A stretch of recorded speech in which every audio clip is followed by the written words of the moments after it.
Welcome to Movie Geeks United and the Art of Cinematography series. Allen Daviau has made an indelible mark on the history of cinema, having collaborated with Steven Spielberg on 3 landmark films, including E.T., Empire of the Sun, and The Color Purple. Additional films on his resume include The Falcon and the Snowman, Avalon, Defending Your Life, Bugsy, and Fearless. In this set of archived interviews from 2009, Mr. Daviau discusses 2 of the stunning films he shot for Mr. Spielberg, E.T. and Empire of the Sun. I met Steven in 1967, and that was when he was searching to do his first 35mm film. See, he learned something very early on. He was gate-crashing Universal, and he would show them some of the films that he had done, and I remember one 16mm film that he did that was really, I thought, terrific. And but he said he would run these 16mm films on the big, one of the screening rooms on the big screen there, and it was very nice. And people say, "Oh, that's very good. You're very talented." And they sort of pat him on the head and say, "Someday you're going to be a real director." Well, that didn't go over very well with Steven. And so it was the kind of thing he said suddenly, he realized that if he was going to be taken seriously by these executives, he'd have to fill that screen.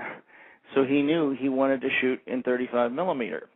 And a friend of his named Ralph Burris had inherited some money and agreed to donate it so that Steven could make a film which was a bicycle racing film called Slipstream. And it was about European-style bike racing. And Steven, being the thorough person that he is, had gone around and organized a whole group of European-style bicycle racers, and they had agreed to come out and be in the film for nothing. And it was all set up to shoot on weekends. And literally, we would all arrive in the middle of the night and start blocking scenes with the headlights of cars, so where the bicycles were going to be, what was going on, et cetera, et cetera. We'd set up the cameras.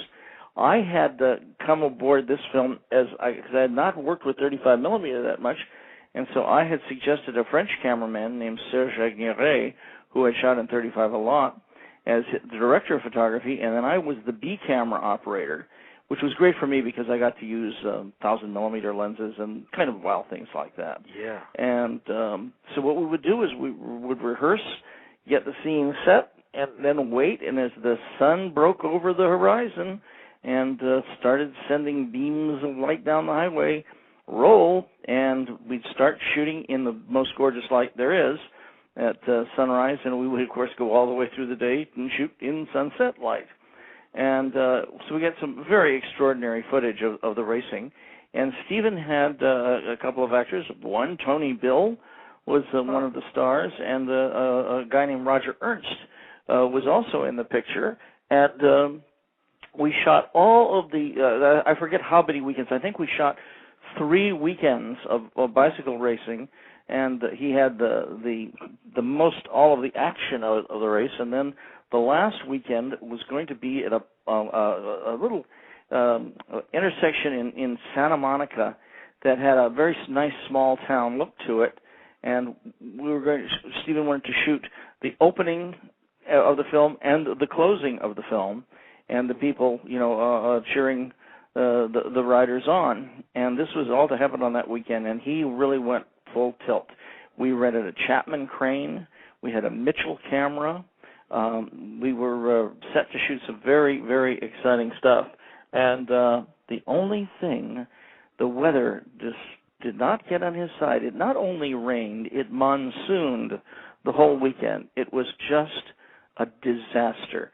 I mean, you couldn't see across the street in real life, let alone photograph it. And I mean, there is still footage from that day that of startups of scenes, and there'd be sun, and the scene would just get underway, and then a cloud would come over, and in some cases rain would start to fall, and it was just a complete frustration. And it was the end of his money. He and Ralph were out of money at that point, and quite frankly, the picture was not finished. And it was one of those heartbreaking things. I'll tell you the story. later about what happened. But Steven, of course, you do not crush his spirit. He was looking in different other projects and short films. And finally, I remember in '68, he called me up about a short film that he was going to do for a guy named Dennis Hoffman, and it was called Avalon. And it was something that he had spun off the top of his head when he got in to see Dennis. Dennis wanted to produce a film he was a part owner of a special effects house, and so Dennis wanted to see if he could be a producer. And, of course, what he wanted to do was shoot a film in 16 millimeter and then blow it to 35, because their company had just bought a 16 to 35 blow-up printer. But, of course, Steven went along with this only so far and then said, no, we've got to shoot it in 35. And then all kinds of things had to be made. We had to promise about how many takes we would shoot, et cetera, et cetera. And it was a concern because of how expensive it was going to be. But we proceeded to shoot Avalon 10 straight days. And this was in July of 1968. And we had this couple, because the story was, it was a little, how do I want to say it? It was a little romantic film about a young couple that meet while they're hitchhiking through the desert, and they have a romance, and when they reach the ocean, etc., he acts like the kid that he is, and the girl, looking at him, walks off and leaves. And it was just, a lovely picture, and it had elements of for youth audiences. At the same time, it has a very, very old-fashioned romantic flavor to it, so it would appeal to adults. And we shot that picture, and I remember we would shoot, as always, sunrise every morning, and then we would shoot all day long, and then we would shoot sunset at night, and then we'd get in the car and drive to Technicolor over near Universal and see dailies from the day before. And then drive back. The poor producer would make everybody go to bed, and then we would get up, proceed to go to sleep, and be up at 5 o'clock in the morning to get the sunrise. Because no matter how good the sunrise we got that yesterday morning was, there might be a better one this morning. And so it was always it was going through this incredible routine, and the nature of this couple hitchhiking and the romantic story gave us a chance to do some very romantic images. And it was also, you have to remember, 1968, and so this was a youth story. But again, I emphasize that while it was a 1968 youth movie, it was also very much a classic traditional film. Right. And right. That's one of the things that appealed about it. So tell me what was apparent about Spielberg's talent even then to you? Well, you couldn't miss it. I mean, the thing that, people ask about him, and I said, yes, you knew it the minute you met him, the minute he talked. You said, yeah, this is the real thing.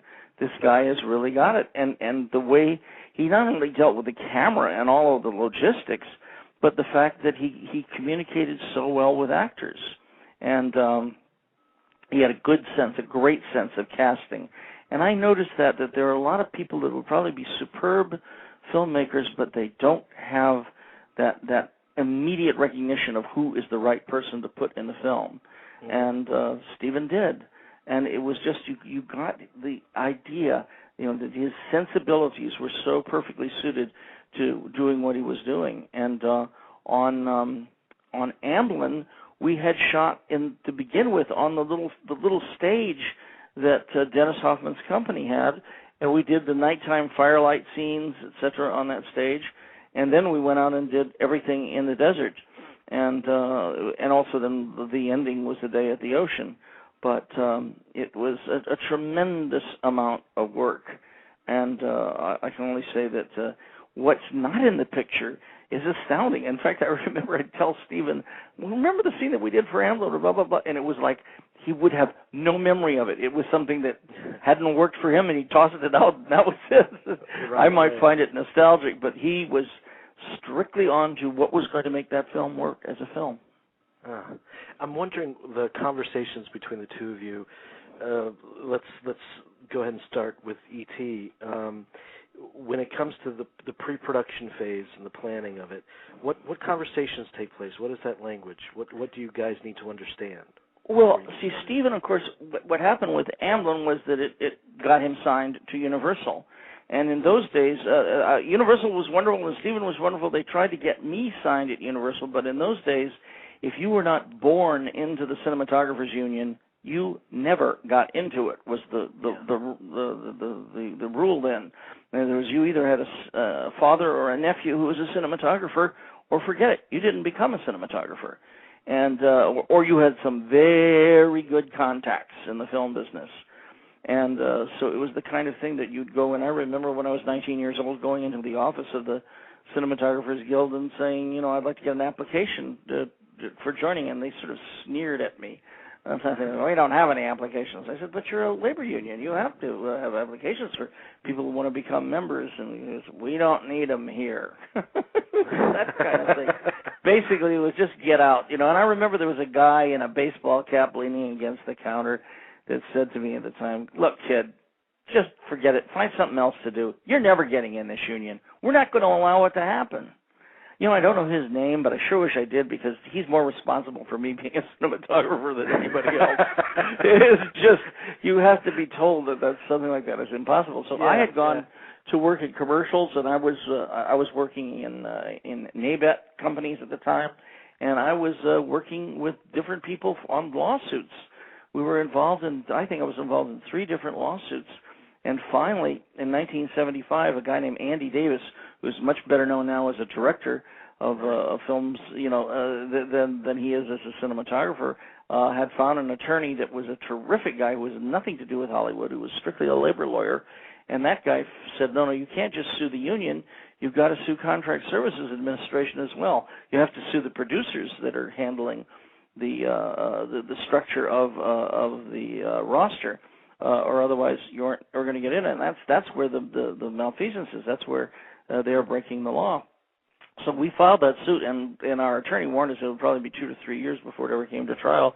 But in just a year, we got a call or got letters from the union saying, if you can prove that you've worked 30 or more days for one production company, 90 or more days for all the production companies, union or non-union, and it was the first time that had ever happened. They said, bring proof of evidence is on you, and but bring your papers down. And it started a process. It took me 2 years of getting all of my work records. Before I went into more dusty warehouses with unhappy accountants who were helping me find the proof that I had worked all these days in different commercial companies and different things. But nonetheless, after 2 years, I did finally get into the union. And I did 2 days for Steven. He was doing some additional scenes for the redo, the new edition of Close Encounters of the Third Kind. And I did the scene where they're out in the desert with the airplanes and the dune buggies, etc. And they find the freighter on its side out in the desert. And it was one of those things where that was great. It was great to work for Steven for just 2 days, and then he went off to England to prep Raiders of the Lost Ark.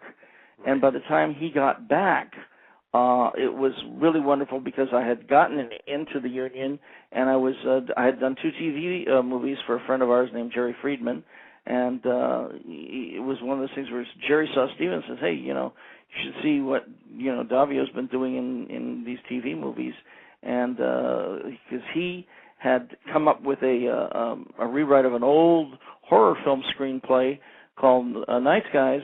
And Melissa Matheson, who was Harrison Ford's girlfriend at the time, later his wife, came up with a screenplay for it and said, Steven, it shouldn't be out in the country. It should be in the suburbs. It should be this. It should be the kid and his family, etc.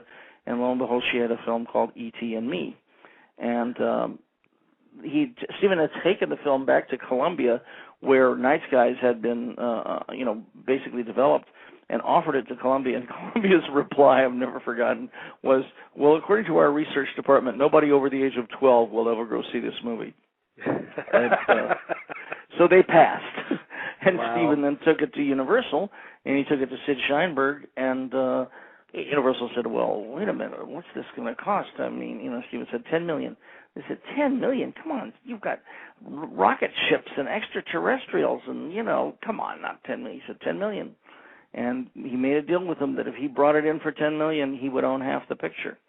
And So that was one of the great things. And we came in, and he needed a cameraman who was fast and cheap, and there I was, relatively fast and very cheap. And it was the kind of thing that when we sat down and started talking about doing the movie, it was like getting together of looking at films again. And what was really great is we developed this thing of looking at movies that we both admired, but neither of us had anything to do with, and talked about things. We were looking at footage by cameramen we really admired, like Vittorio Storaro and Caleb Deschanel and things like this. And Steven would say, "You think that's a filter, or is it smoke, or is it both?" And so we were running these movies with the sound turned down, and I remember it was just utterly fascinating because we developed a dialogue, right, about talking about images.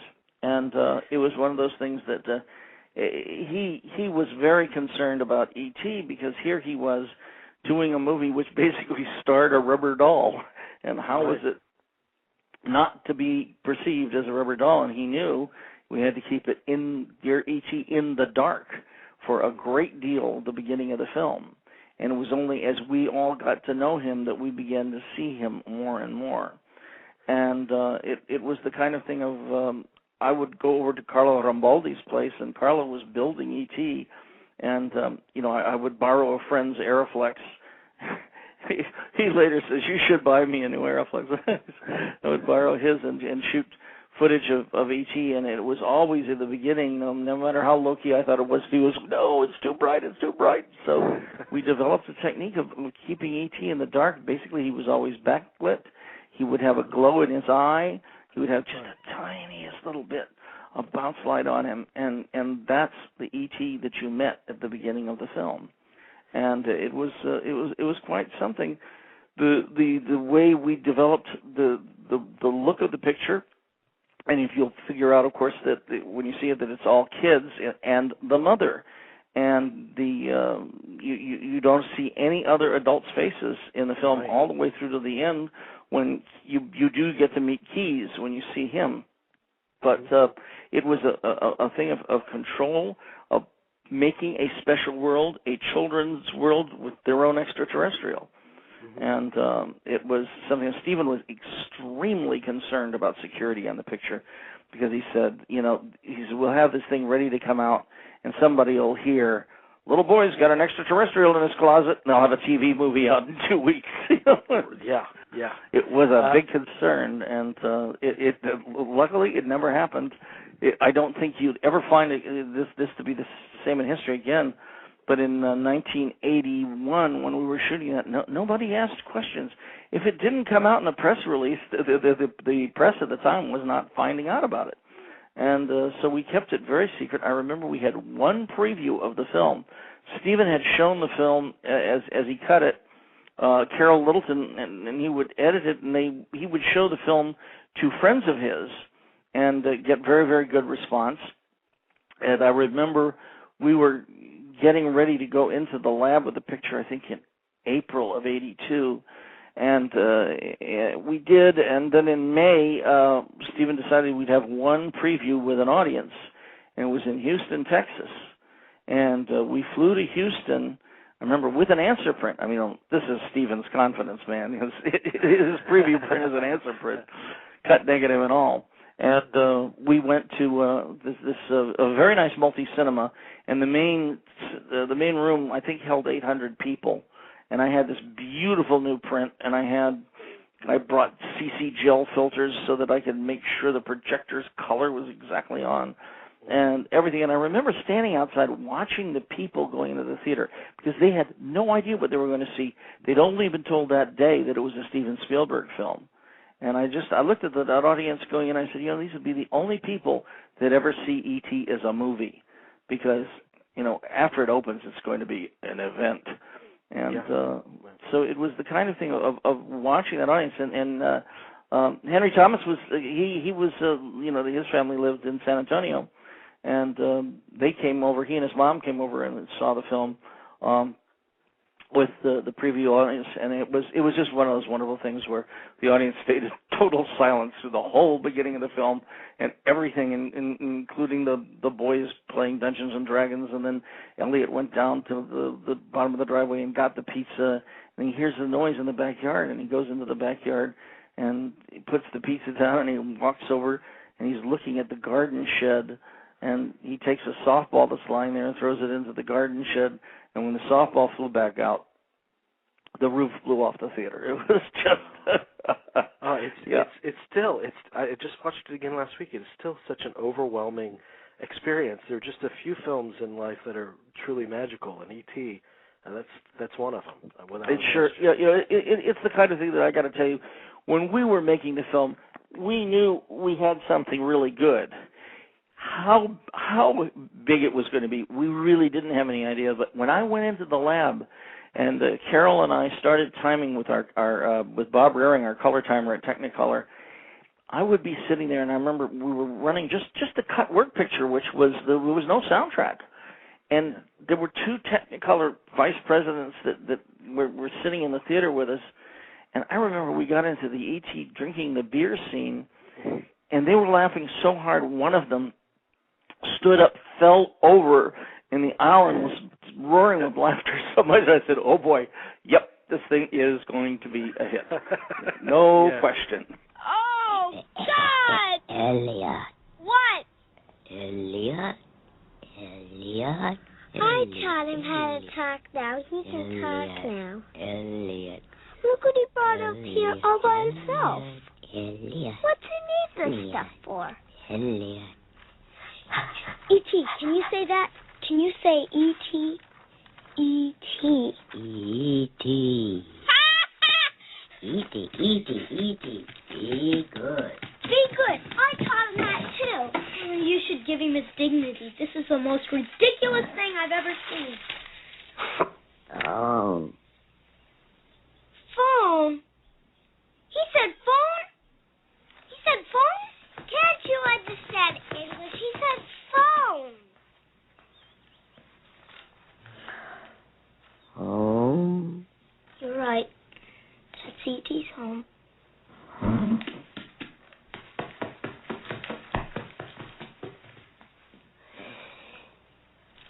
E.T.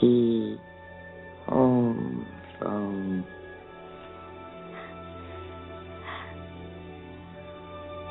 E.T.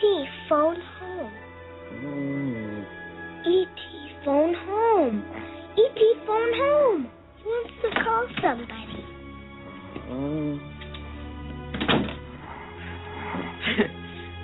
What's all this shit? E.T.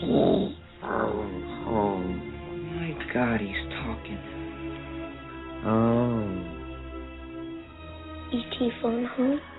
E.T. phone home. And they'll come. Come home. Home. Spielberg was working on a budget, as you said, of $10 million. Yeah. I think it was about half of what he had with Raiders, at least. What does that do? I think Raiders was more than 20, you know. You think it was? You know, I do. Oh, God, the effects went on forever. What does that do to you as a cinematographer? It puts a tremendous amount of pressure on you. Yeah. Because, plus, this is a film that's all kids. So at 5:30, they come to you and say, "That's it, no more kids, goodbye," and the kids have to go home.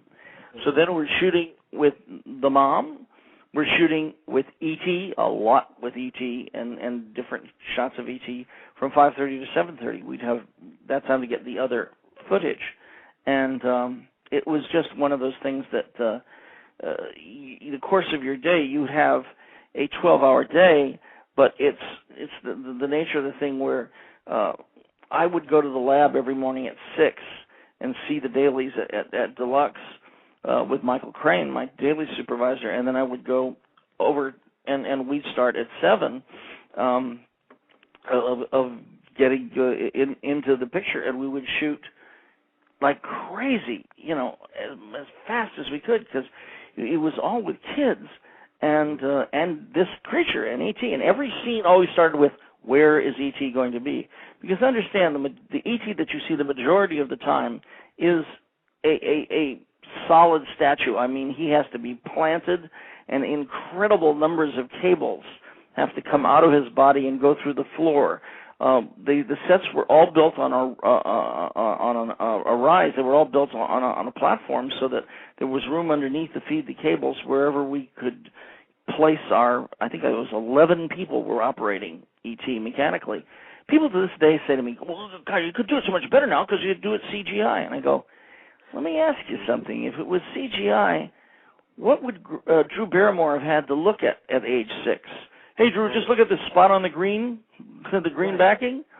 No, she had a real creature there. All the kids had a real creature to look at and communicate with. And the Carlo and his crew were so dedicated, they would rehearse things just to get the kids excited before the take. And I mean, it was quite a sensational operation. And so we would go like crazy. I remember I would show dailies to the crew at noon. We would not let Steven see dailies at the Color City Studios because the screening room was so bad. And we said, no, you wait till you get home. He had a beautiful screening room at his house. And at the time, so at the end of the day shooting, Steven would always leave Carlo Rambaldi and Carlo's assistants with enough instructions that all the things that E.T. had to do tomorrow that he couldn't do today. And so as we would leave, they'd be standing there dismantling E.T., and when we'd come in the next morning, they'd be just finishing putting him back together. Oh. They spent many all-night sessions. Oh, I bet. Yeah, it was quite an effort. There's something that, obviously, among his many attributes, there's something that always strikes me about Mr. Spielberg's films, and I'm not the only one to say this, obviously, but it's his mastery of framing and the activity within the frame. And I was speaking with a biographer of Mr. Spielberg's yesterday, and he said something very interesting. Nick Bride? Yes. Nick Bride? Yeah, yes, he's wonderful, yeah. He said something interesting that Spielberg was asked a question from a novice director, and she asked, "How do I decide what my shots will be?" And he said, "When you're watching your actors rehearse, wherever you find yourself standing, whatever position you're drawn to stand in and observe, that's the shot that you take." I thought it was so simple and so beautiful. We refer to that as the magic spot. Yeah. And that's where the camera's going to go. And yeah. He will block, usually his master is shot with a wide-angle lens, and he will block the scene with that. And you then figure out how his coverage is going to play.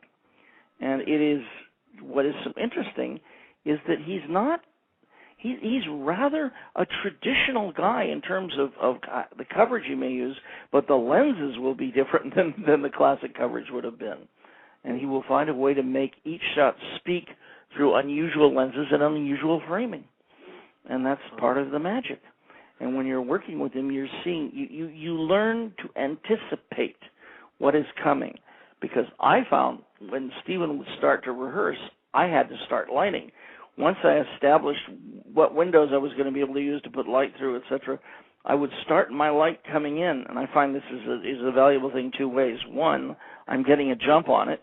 Two, actors get to feel where light is, and it helps them block themselves to each other, and it is often a great advantage as to what the placement of the light. That what you're doing is receiving cooperation from your performers.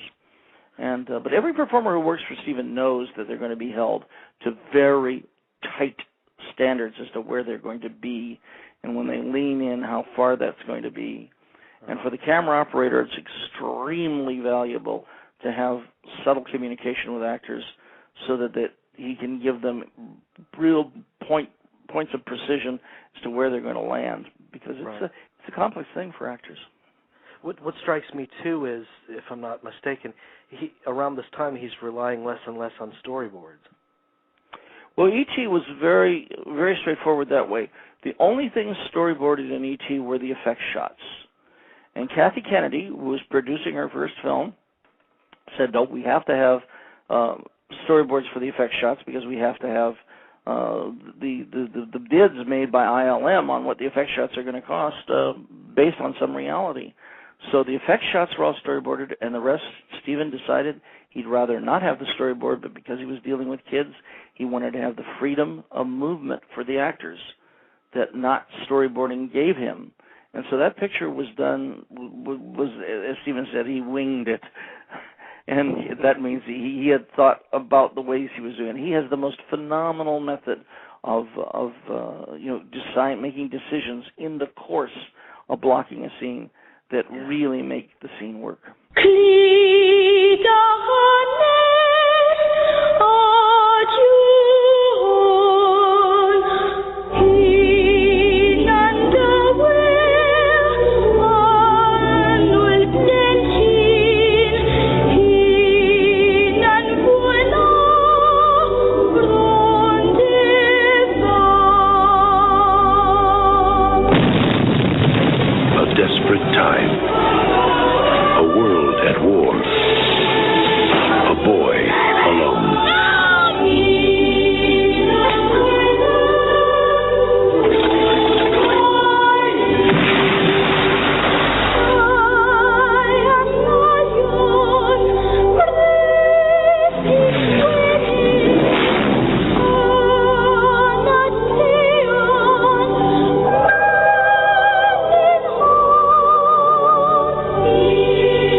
I tell people that on Empire of the Sun, the giant scene in the parents and the boy escaping from the hotel and trying to work their way out of the city was all done in 3 days. And people look at that and they can't believe it. But it was Steven's skill at pre-visualizing as he's going. He had a great first AD. He had an enormous apparatus there to manage, and yet we moved like lightning. And it was the kind of thing that... It was a 73-day shoot, wasn't it? Yeah. And that was 3 days of it. So it's the kind of thing that you have a director. The most important thing I can say is Steven is a director who is willing to make up his mind. And I can only say to people who have not made films before, believe me, when you land in a situation with a director who will not make up his mind, you'll know what I'm talking about. Yeah. Because, boy, is it valuable. Like we just mentioned, Empire, I believe you said, the whole thing was shot in 73 days. Mm-hmm. Several continents, I believe. 3 continents. We had to do some shots in San Luis Obispo because I said, this is a picture we have to be able to say, a cast of thousands filmed on 3 continents. Right. Right. So we shot some in San Luis Obispo, and there was something shot at the studio in L.A. But the rest of it was in China, England, and Spain. How daunting is that? Empire is absolutely one of the defining movies for me in my life. And I actually wrote you in the email how that sequence just moves me so much when he first arrives at the camp. But how challenging was that to shoot those crowds? How did that work? Was it controlled chaos in a way, or no? Because we had David Tomlin, rest his soul, one of the most marvelous assistant directors ever. David had done all kinds of little films like Bond films and Stanley. He had not done Stanley Kubrick, but he did David Lean films, and then he did all of the. I think he did all of the 3. Of the Indiana Jones pictures at the time of his life, and he was used to large scale. And when you see those scenes of the riot, so the people running around, what we call the invasion of the Japanese sequence, when they're leaving the hotel, run across the street to the car, try and move ahead in the car, have to abandon the car, run down the street, and the boy gets separated. The parents are lost, and he is isolated, and that entire sequence.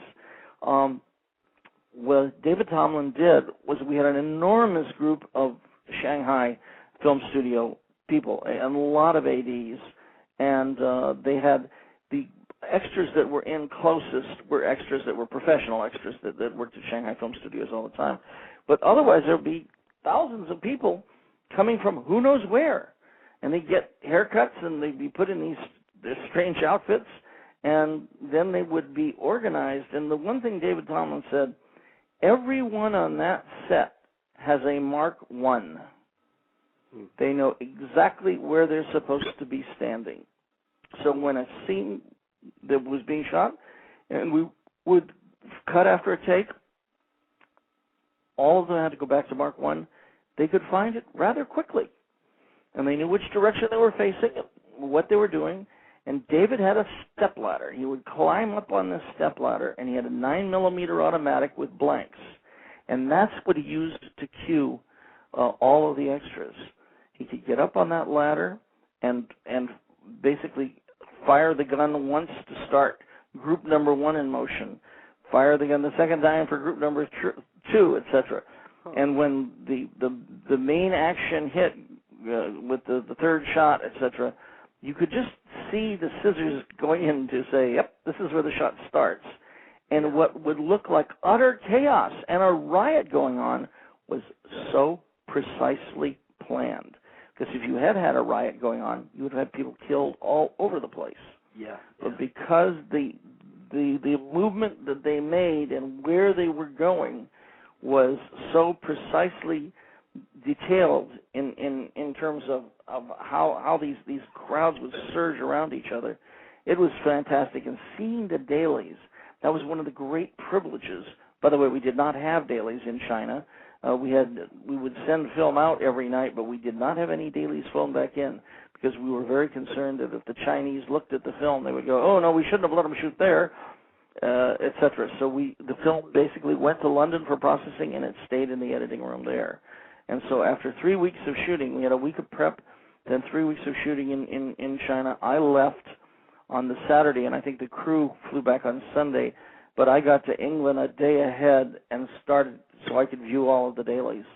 And I saw all of the film shot in Shanghai in one day, and in one session. And I've got to say, it was a highly skilled group of film technicians, and we did not have a scratch. We didn't have any dirt.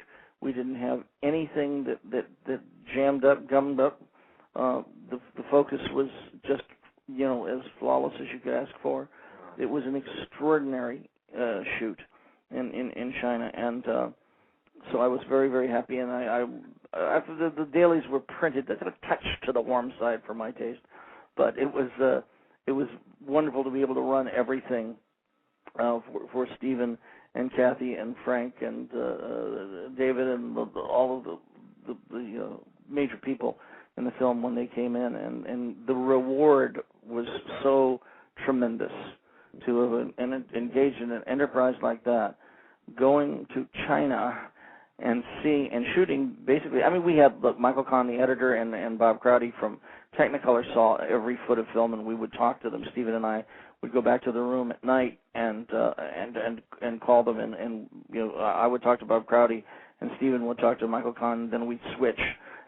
And notes were being taken. Bob Crowdy would give me my printing light numbers, which for a cinematographer are just essential. I know exactly where my exposure is, and that it's exactly where I want it. And so it was wonderful.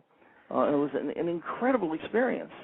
And we then went on to do 3 weeks in England, and the stuff that was supposed to be the English colony in Shanghai. Those houses were there, but in '68, when they had the Cultural Revolution, they had taken all of the landscape gardeners and fired them, thrown them out in the country to go slave in the rice paddies, and all of the landscaping in those houses died. Oh. And I think the Chinese had a wild hope that Stephen was going to replace all the landscaping for them. Sorry. We went back to some London suburbs, and that's where all of that footage was shot. And then we went to Spain. I just have a couple more questions about Empire, and then I'll let you off the hook. You've been so nice. You talked about referencing films and watching films leading up to the making of E.T. when you did Empire, were David Lean movies particularly important? Well, see, Steven, I think I'm not telling any secrets here. Steven, one of the reasons he wanted to do Empire of the Sun was as an homage to David Lean, because he worshipped David Lean's films so much. And David Lean was originally going to be the director of Empire of the Sun. And in fact, David called up Steven and said, "Listen, I need your assistance because Warner Brothers won't back me in making Empire of the Sun." Because I think he was 80 at the time. He says, "They think I'm going to drop dead." He says, "The only thing I can do is say that if I die or wind up in the hospital, that you'll take over and finish the picture." And Steven said, "Of course I'd do that." And so Steven did all of the politicking with Warner Brothers, and he called up David Lean a couple of weeks later and said, "Okay, it's all set. You can direct Empire of the Sun." And David Lean said, "Oh, Steven, I think I'd rather do a film like Nostromo." He said, "You should direct Empire of the Sun. It's children, and you're very good with children." Anyway, so he proceeded to pass on to another picture. And I later talked to him because he wanted to do Nostromo in 70 millimeter, shoot in 65 mil, and it was considered to be a great expense. And the new cameras had just come out, because Steven, we shot 65 millimeter tests on Empire of the Sun, and it was gorgeous to see, but the cameras were the old-fashioned cameras. The cameras came in cases that said Ryan's daughter on them, and it gives you some idea of how old these cameras were. And I mean, they were the main sync sound camera was a rack-over camera, and you just can't imagine Steven Spielberg doing that picture with a rack-over camera. And so it was one of those things that worked so well that we shot those tests, and as much as, my eyes are filling with tears when I say, "Steven, if we go there with these old 65 millimeter cameras, you're going to die."